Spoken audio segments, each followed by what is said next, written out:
निरंजन अलख निरंजन अलख निरंजन हो अलख निरंजन अलख निरंजन अलख निरंजन हो अलख निरंजन अलख निरंजन अलख निरंजन हो अलख निरंजन।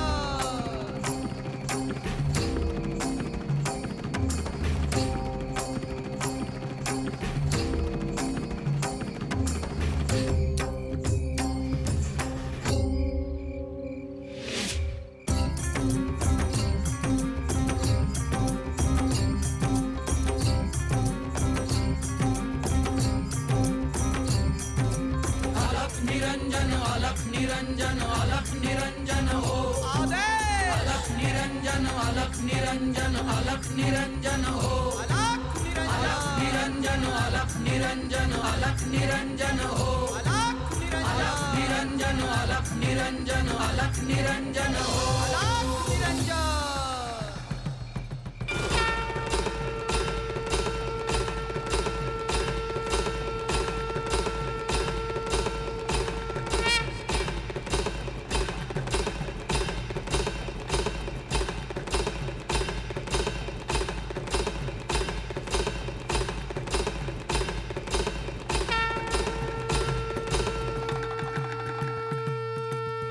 हे प्रभू, आज मी तुमच्याशी बोलायला आलो आहे। मी ज्या मार्गावर चाललो आहे तिथे माझ्याकडून कोणती उणीव तर राहत नाही ना?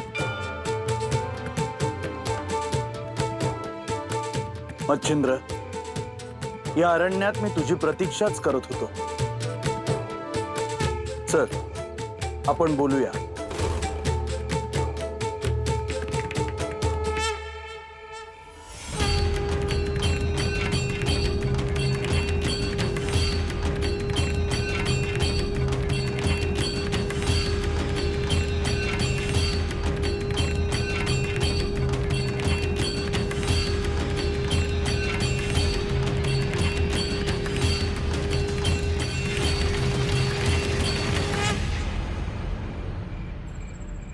मच्छिंद्र, सूर्यास्त होऊन गेला आहे आणि सगळं जग झोपलं आहे, परंतु अहोरात्र एक कार्य सुरू आहे ज्याची कुणालाच कल्पना नसेल। तू, मी आणि श्री दत्त महाराजांनाच हे ठाऊक आहे की आपण अनंत काळासाठी एक पाया रचतो आहोत। त्याचं शिखर जेव्हा तयार होईल आणि त्यावर जेव्हा कळस चढवला जाईल आणि त्यावर सत्याची, धर्माची पताका अखंड फडफडत राहील, तेव्हा आपल्याला होणारा आनंद हा निश्चितच वेगळा असेल।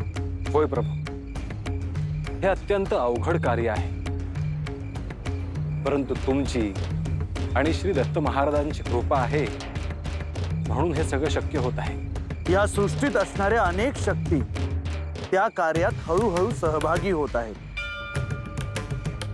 जेव्हा प्रत्यक्ष कार्य सुरू होईल तेव्हा त्यात कोणतीच अडचण नसणार आहे। प्रभू, गोरक्षाची साधना कशी सुरू आहे? त्याच्या साधनेचा पाया तूच रचला आहेस मच्छिंद्र। प्रभू, मला आजही तो दिवस आठवतो जेव्हा अरण्यातून जात असताना गोरक्षला ब्राह्म मुहूर्ताला उठवून स्नान करवून मी पहिल्यांदा भिक्षा आणायला पाठवले होते।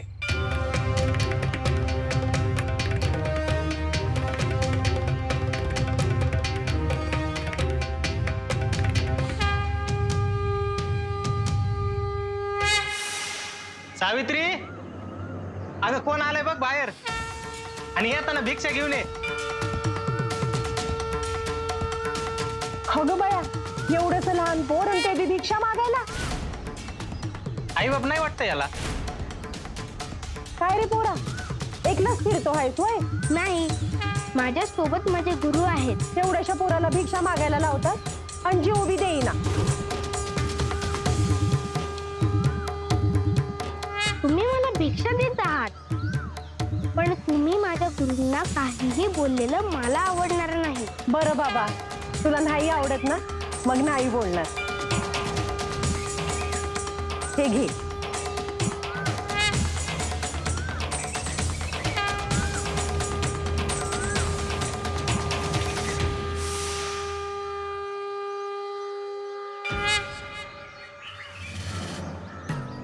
हे प्रभू, बाल गोरक्षाचा हात हाती घेऊन अरण्यातून जात असताना, अनेक ठिकाणी निवास करत असताना गोरक्षमध्ये अंगभूतच एक गोष्ट होती, आणि ती म्हणजे गुरुनिष्ठा. होय, कैलासातून माझे तुमच्यावर लक्ष होते आणि तू त्या दिवशी घेतलेली परीक्षा माझ्या स्मरणात आहे.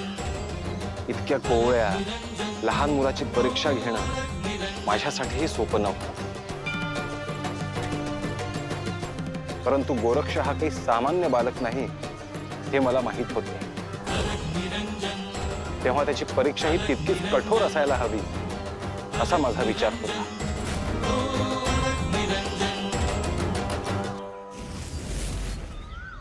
मला 2 वडे हवे होते, ते कृपया द्याल का? वडे हवेत ना तुला? दे तुझा डोळा काढू, दे तुझा डोळा काढू, दे तुझा डोळा काढू, दे तुझा डोळा काढू, दे तुझा डोळा काढू.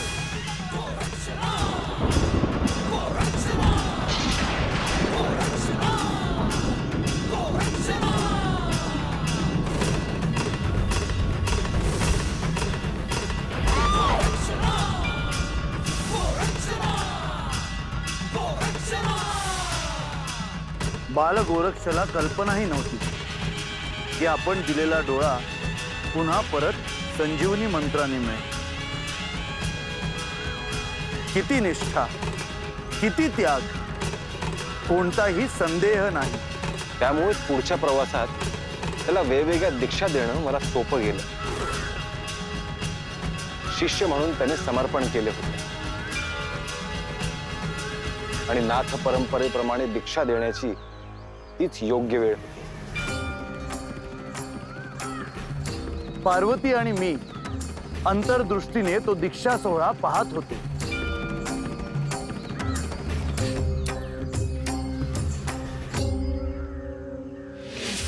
अलख निरंजन अलख निरंजन अलख निरंजन हो. अलख निरंजन अलख निरंजन अलख निरंजन हो. अलख निरंजन हो. हे त्रिपुंड म्हणजे शिवतत्वाची आठवण म्हणून, तसेच प्रत्यक्ष नारायणाचे आपण अवतार आहात म्हणून विष्णुनामही त्रिपुंडावर प्रतिदिन लावायचे आहे.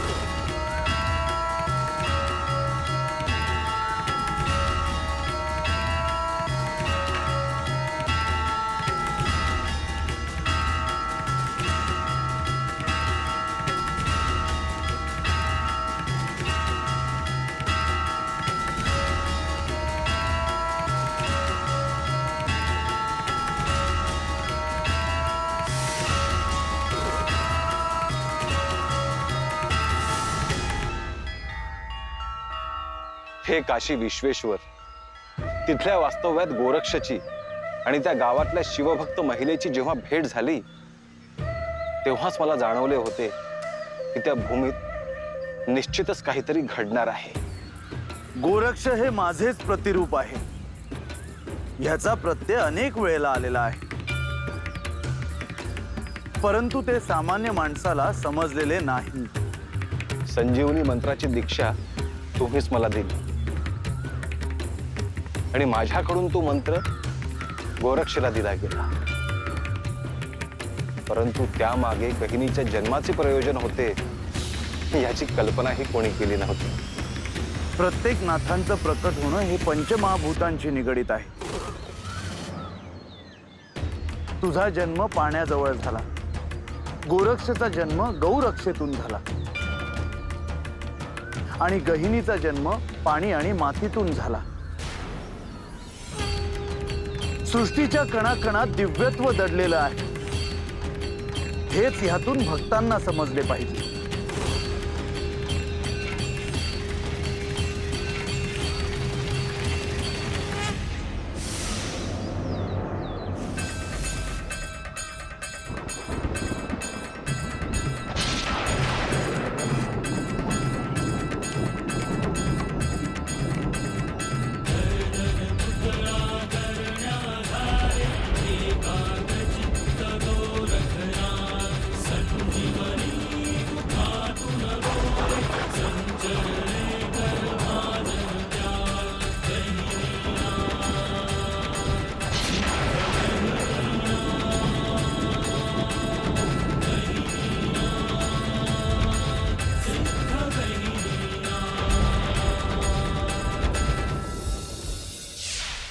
गोरक्षला सांभाळत मी तिथवर पोहोचलो होतो, परंतु गहिनीचे संगोपन करणे माझ्यासाठी अवघड होत होते. 2 बालकांचा सांभाळ करणे माझ्यासाठी अवघड झाले असते आणि गहिनी लहान असल्यामुळे त्याला मातेच्या प्रेमाची आवश्यकता होती. त्या गावातील शिवभक्त कुटुंबाकडे तू गहिनीला सुपूर्द केलेस, हा एक अत्यंत उत्तम निर्णय होता.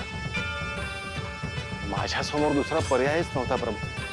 हे बघ मच्छिंद्र, गहिनी मोठा होईल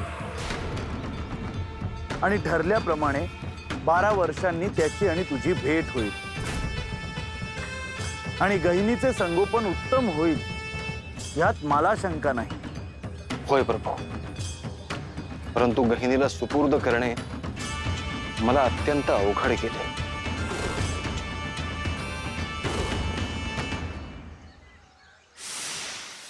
हे दिव्य बालक तुझ्या हातात सुपूर्द करण्यासाठी मी आलो आहे.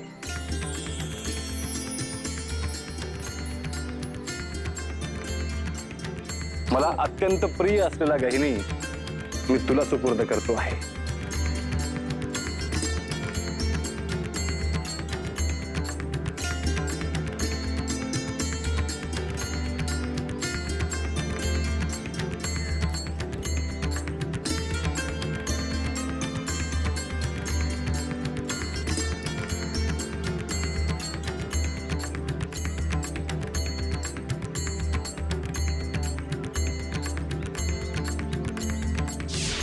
गहिनीला सुपूर्द केल्यानंतर गोरक्ष आणि मी अरण्यातून चालत होतो. त्या क्षणी एकच उद्दिष्ट होते, ते म्हणजे श्री दत्त महाराजांची भेट घेणे आणि गोरक्षला त्यांच्या स्वाधीन करणे. गौरक्षेतून गोरक्ष प्रकट झाला, तिथून तो श्री दत्त महाराजांपर्यंत पोहोचला. ही खूप मोठी यात्रा आहे. ह्या यात्रेतही गोरक्षला शिकवण्याचा तुझा आग्रह जास्त महत्वाचा होता. एका क्षणी शस्त्रविद्या शिकवण्यावर ती जास्त भर दिला. हे योग्यच आहे, कारण योगिक ज्ञान तूच देत होतास. श्री दत्त महाराज आणि मी देखील त्याला अनेक गोष्टी शिकवणार होतोच, परंतु महायोगी घडवण्याबरोबरच तू एक महायोद्धाही घडवत होतास.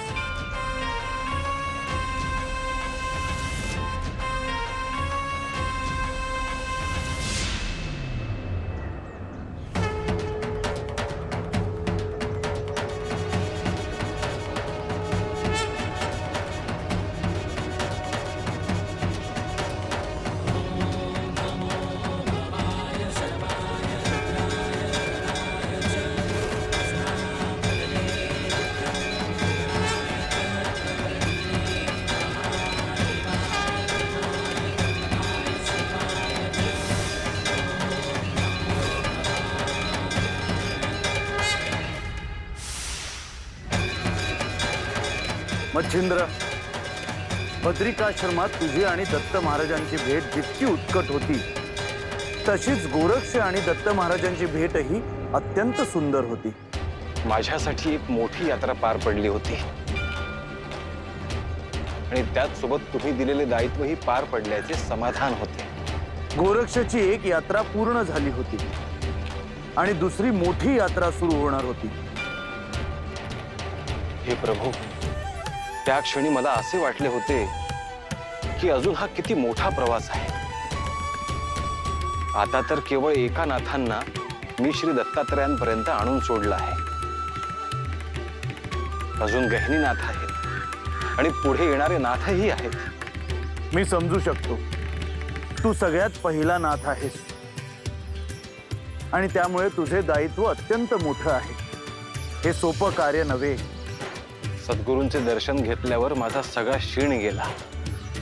गोरक्ष दत्तात्रयांसमोर जे काही शिकला, हे जाणून तुला किती कृतार्थ वाटत असेल ह्याची मला कल्पना आहे. गोरक्ष जे जे शिकला होता ते श्री दत्त महाराजांना सांगत होता आणि त्याचे विलक्षण ज्ञान बघून मीही थक्क झालो होतो.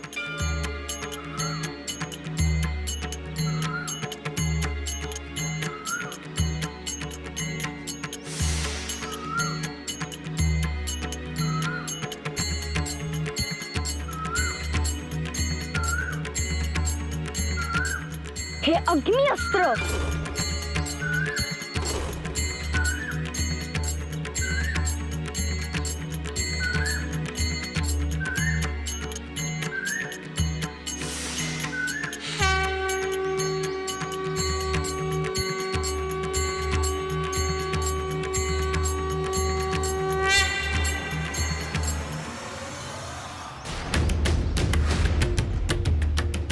मच्छिंद्र, तुझ्या डोळ्यात पाणी? हे श्री महादेव, गोरक्षला जेव्हा मी श्री दत्तात्रयांकडे सोडून येत होतो तेव्हा त्याने जी मला मिठी मारली आणि मला म्हणे मला सोडून जाऊ नका, ते मला आठवलं. मला कल्पना आहे तुझ्यासाठी ते अवघड गेलं, परंतु आजपर्यंत ते तुला दाखवताही आलं नाही. गुरुभक्ती, निष्ठा, प्रेम हे सगळे शब्द सुद्धा अपुरे आहेत. त्याचे माझ्यावर आणि माझे त्याच्यावर जे प्रेम आहे ते शब्दात नाही सांगता येणार. पण तो क्षण ओलांडणे आवश्यक होते. आता तू गोरक्षला पाहिले आहेस. त्यांनी गुरुच्या विरहावर मात करून सगळे लक्ष साधनेकडे केंद्रित केले आहे. मी त्याला ओंकार शिकवला तेव्हा त्या प्रसंगात तो किती एकाग्रतेने ध्यान करतो आहे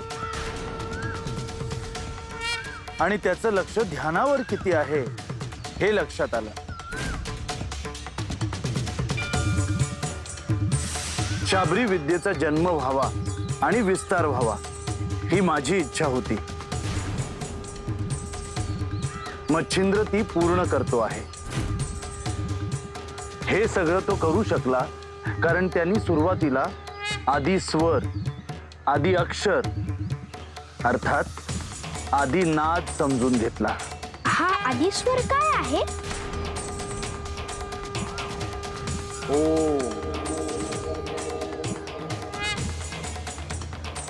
ओम हा या सृष्टीतला आदि स्वर आहे. हा ओम आपण एकत्र म्हणूया.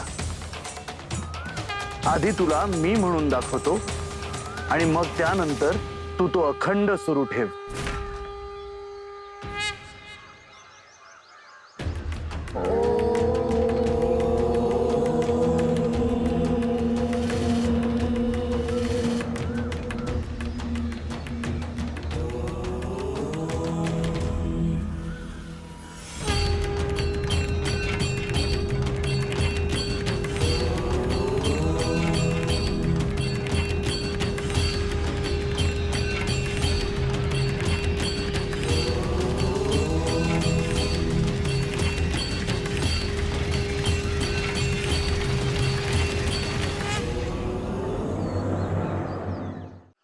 हे प्रभू, चौथ्या नाथांची अंतःप्रेरणा तुमचीच आहे. कामदेवाला जेव्हा तुम्ही भस्म केले तेव्हा अग्निदेवाने त्याला जतन करून ठेवले होते आणि अंतरिक्ष नारायणाने त्यात प्रवेश केला. तो हिरण्यगर्भ अग्निदेव सांभाळत होते. हे सुद्धा तुमचीच लीला. या शिवलीले पुढे मी नतमस्तक आहे प्रभू. या सृष्टीत कधीच काही संपत नाही, मृत होत नाही, परंतु ते रूपांतरित होत राहतं. जालंधरचा जन्म हा या तत्वाचे उत्तम उदाहरण आहे. बृहद्रव आणि सुलोचना या माझ्या भक्तांना सोमयाग करण्याची बुद्धी ही मीच दिली आहे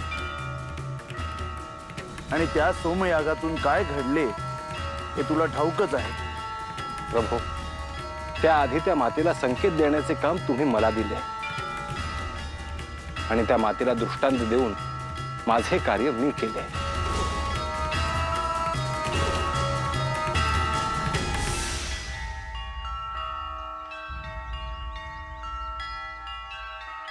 हे ऋषीवर, आपण कोण आहात? हे देवी, तुला शुभ संकेत देण्यासाठी मी आलो आहे.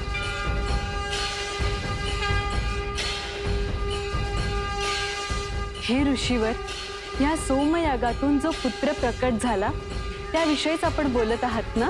होय देवी, त्या पुत्राला नामकरण करण्याआधी त्याचे नाव काय असावे हे आधीच निश्चित झाले आहे. हे ध्यानात असू द्यावे. आमच्यासाठी काय आज्ञा आहे? त्या दिव्य पुत्राचे नामकरण जालंधर असे करावे.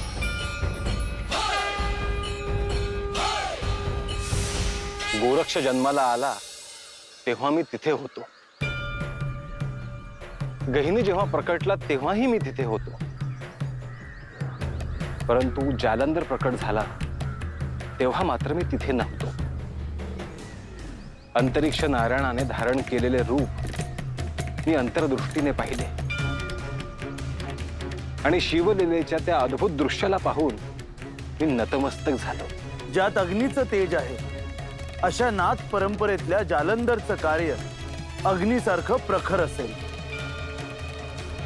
गोरक्ष आणि गहिनी सोबतच जालंधरचं मोठं सहाय्य तुला मिळणार आहे. साक्षात अग्निदेवांनी आपल्याला दर्शन दिले म्हणजे हा यज्ञ सफल झाला म्हणायचं.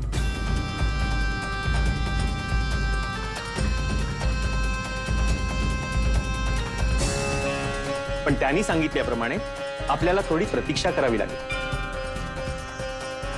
मला वाटतं आपण यज्ञ सुरू ठेवावा. या शुभप्रसंगी मी मंत्रोच्चार सुरू ठेवतो जेणेकरून शुभशक्तीचे आगमन होईल.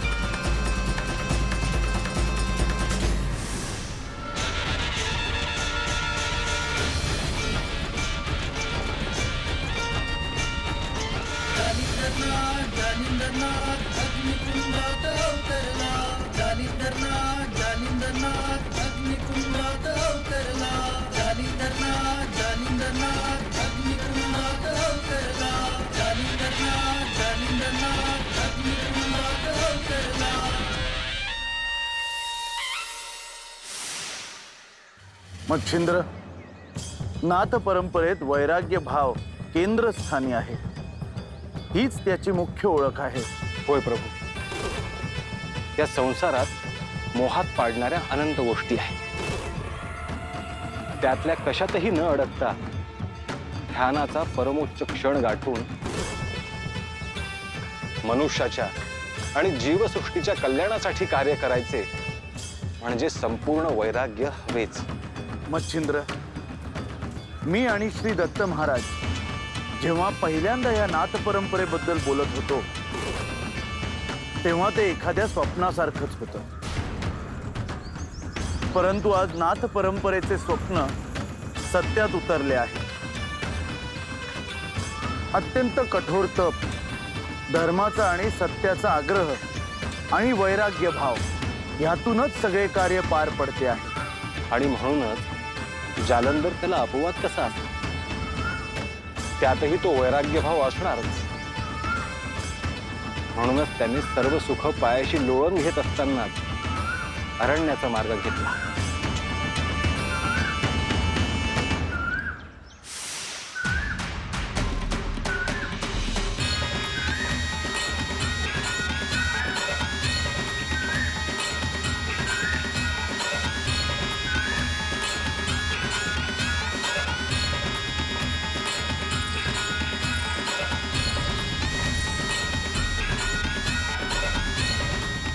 मच्छिंद्र, नाथ परंपरेमध्ये हे जे सगळे सुरू आहे त्याचे तुला समाधान, आनंद आहे ना?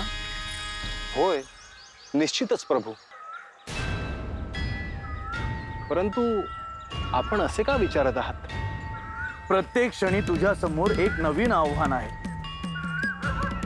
त्याचबरोबर प्रकट झालेल्या सगळ्या नाथांसाठी प्रत्येक दिवस महत्वाचा आहे. हो, ते मी स्वीकारले आहे. मच्छिंद्र, प्रकट झालेल्या नाथांची काळजी तू करू नकोस. जालंधर जेव्हा अरण्यात होता आणि वणवा पेटला तेव्हा मलाही असे वाटले की तात्काळ तिथे जावे आणि जालंधरला वाचवावे. मच्छिंद्र, साक्षात नारायणाचे हे अवतार आहेत. त्यांना काहीही होऊ शकत नाही. तुम्ही स्वतः इतके समर्थ आहात की तुमचे संरक्षण तुम्हीच कराल.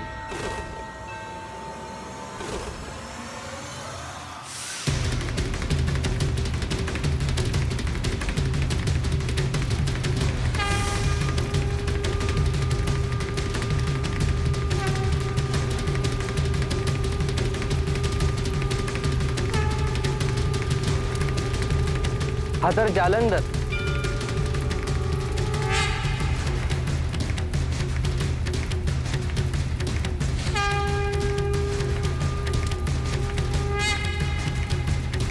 जालंधर.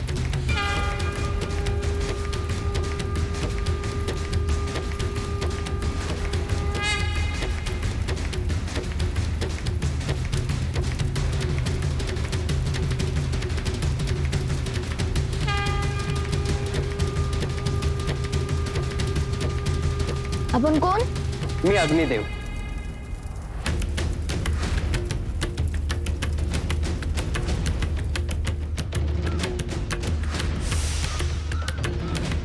मच्छिंद्र, गोरक्षला श्री दत्त महाराजांकडे सोडून जाणे हे तुला अवघड गेले हे मला माहित आहे. परंतु एक दिवस श्री दत्त महाराजांना देखील गोरक्षला माझ्याकडे पाठवायचे होते, ते अर्थात पुढच्या दीक्षा देण्यासाठीच. परंतु गोरक्षला हे सहन होणारे नव्हते. स्वाभाविक आहे. खूप मोठा काळ मी त्याच्या सोबत होतो. त्यातून तो सावरला आणि त्याचे सद्गुरूंशी ऋणानुबंध जुळले. त्याला दुःख होणे मी समजूच शकतो. एक श्रेष्ठ योगी घडत असताना तो किती अवघड प्रसंगातून जातो ह्याची त्यालाच कल्पना असते. मुख्य म्हणजे त्याला स्वतःला त्यातून सावरावे लागेल. हे बघ मच्छिंद्र, गोरक्ष त्यातून सावरला आहे आणि त्याचा प्रवास एक श्रेष्ठ योगी होण्याकडे सुरू झाला आहे. भविष्यात एक वेळ अशी येईल की तोच मोहमायेबद्दल जास्त स्पष्ट सांगू शकेल.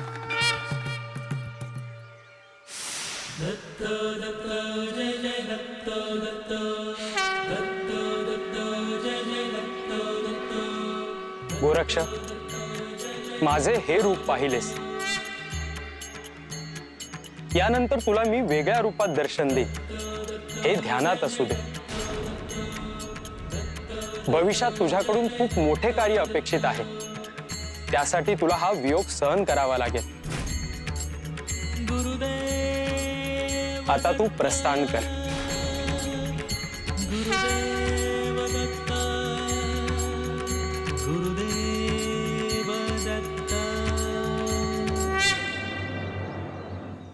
मच्छिंद्र, हे सगळं सुरू आहे, परंतु तुझा स्वतःचा एक वेगळाच प्रवास सुरू आहे याची मला कल्पना आहे.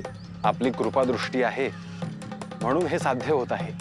नाथ परंपरेचा विचार आणि त्यानंतर त्याचे कार्य करत असताना अनेक शक्तींना, अनेक देवतांना त्यात सहभागी करून घेणे महत्वाचे होते आणि ते तू केलेस.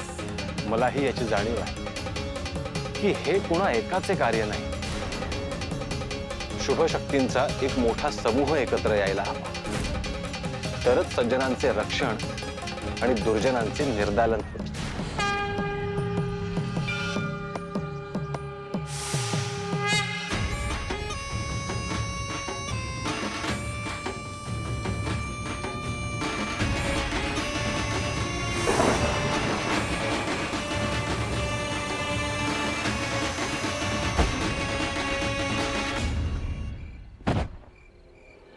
मी शाबरी मंत्राचे कवित्व केले आहे.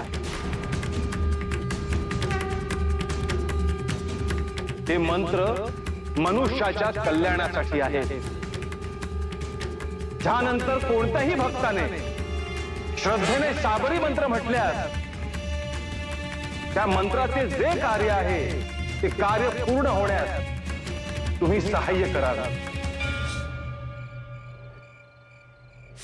तुझ्या या प्रवासातच माझा मानस पुत्र वीरभद्र याच्याकडूनही एक प्रमाद घडला. निश्चितच नाही प्रभू. वीरभद्र आणि माझ्यामध्ये जो संघर्ष झाला त्याला केवळ एकच कारण आहे, ते म्हणजे आम्ही एकमेकांना ओळखत नव्हतो. हे कैलासपती, तुमच्यामुळेच वीरभद्राचे कार्य आणि महत्व मला समजले.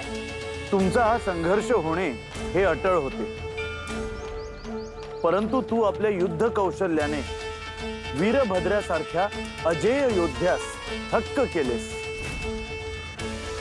आणि आपल्या कार्यासाठी अनुकूल करून घेतलेस. परंतु मी एक सांगू इच्छितो प्रभू, या सगळ्यामुळे वीरभद्राचा नाथपंथाशी कायमचा संबंध जोडला गेला आहे.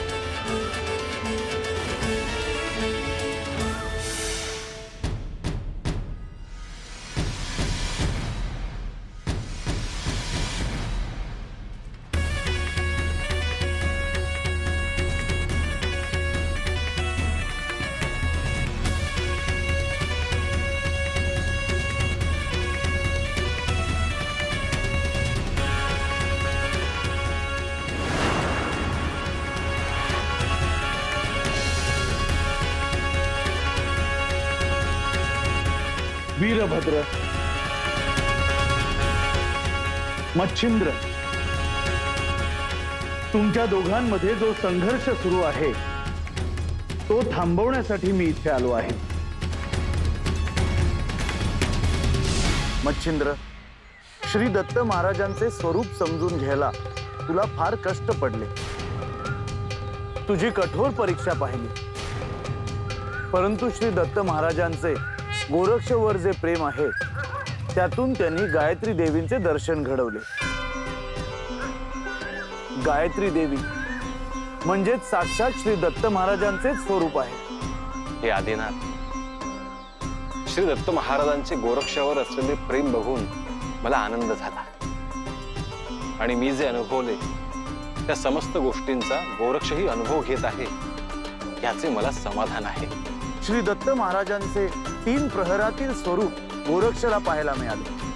होय प्रभू, गायत्री देवींचे अद्भुत दर्शन अजूनही माझ्या स्मरणात आहे.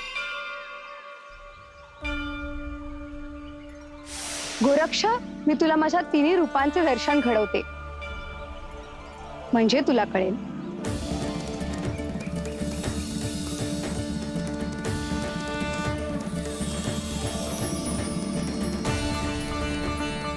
हे माझेच रूप आहे, ही ब्राह्मी शक्ती.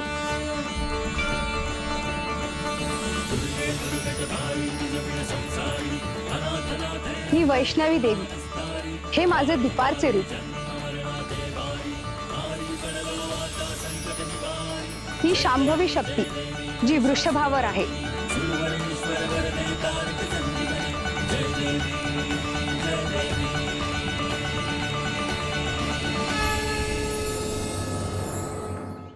मच्छिंद्र, तू आपल्या कार्यासाठी सहाय्यभूत होण्यासाठी विविध शक्तींना प्रसन्न करून घेताना तुझ्यावर भैरवांशी युद्ध करण्याची वेळ आली. होय प्रभू, हिंगळाई देवीला माझ्यातल्या सामर्थ्याची परीक्षा बघायची होती. हा देखील तुझ्या कार्याचाच एक भाग आहे. परमशक्तीने ज्या ज्या वेळेस मनुष्य अवतार घेतला तेव्हा कठोर परिस्थितीशी सामना करावाच लागला. काळ भैरवांना पराभूत करून हिंगळाई देवीला प्रसन्न करून घेता आले, हे सर्व तुमच्यामुळेच शक्य झाले.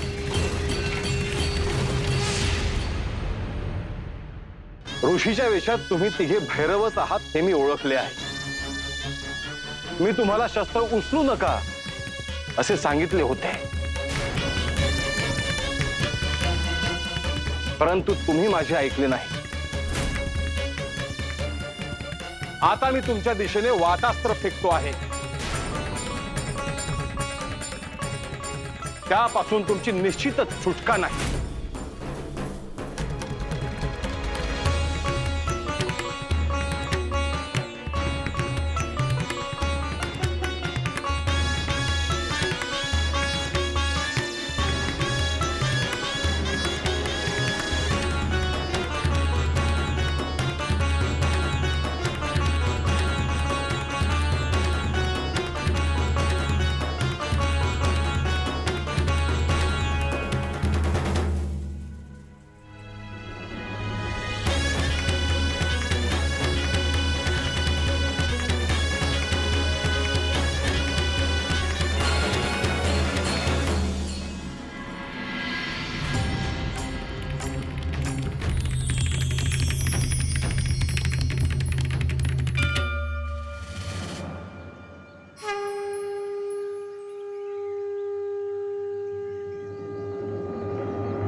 हे श्री हिंगळाई देवी, आपल्या दर्शनाची इच्छा पूर्ण झाली.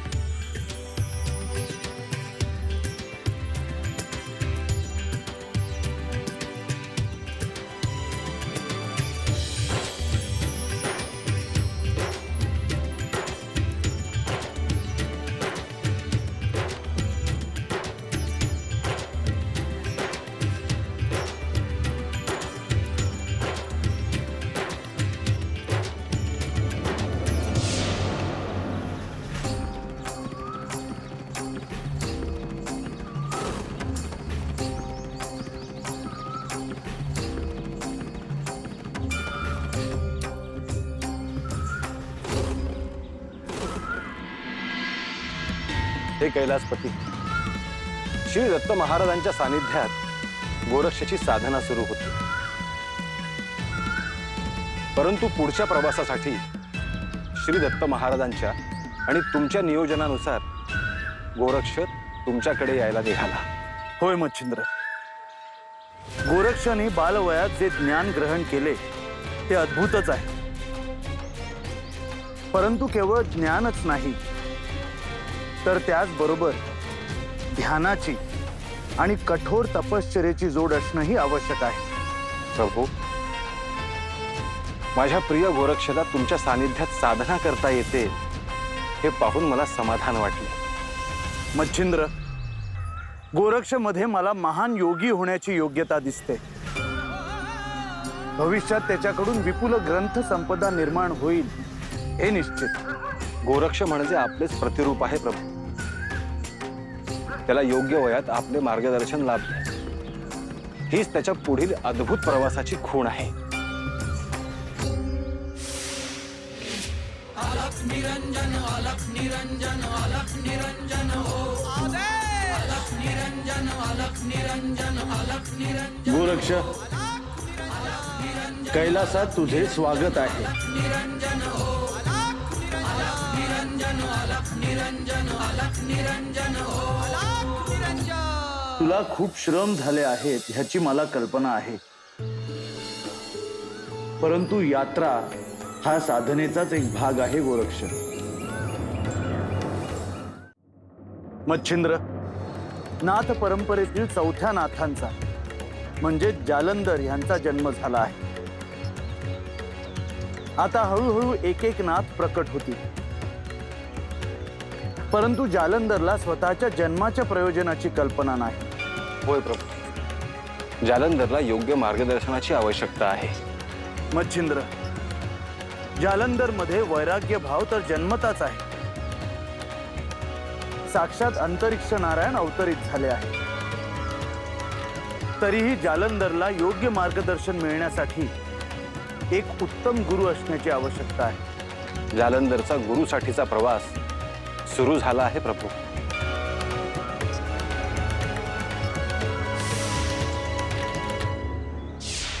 जालंधर, तुम्हाला माझे नाव कसे ठाऊक?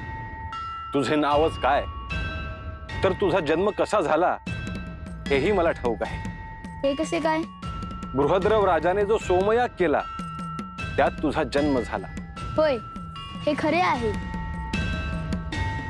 मग आता तू काय करणार आहेस? तेच मला ठाऊक नाही. याचा अर्थ असा की तुला तुझ्या गुरुचा शोध घेण्याची आवश्यकता आहे. गुरु म्हणजे काय? गुरु म्हणजे तो जो योग्य वाट दाखवतो.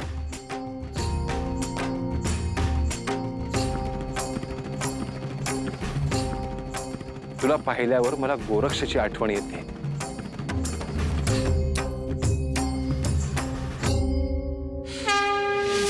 अलख निरंजन अलख निरंजन अलख निरंजन हो. अलख निरंजन अलख निरंजन अलख निरंजन हो.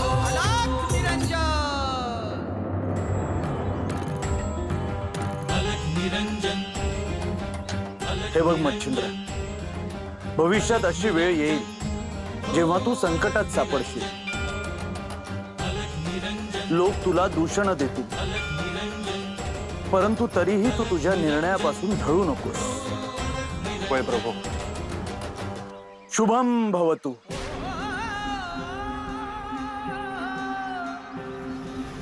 भस्मांकित शिव स्वरूप ललाटी शोभते त्रिपुंड सिद्ध योगी वितरागी धग धगते तेज कुंड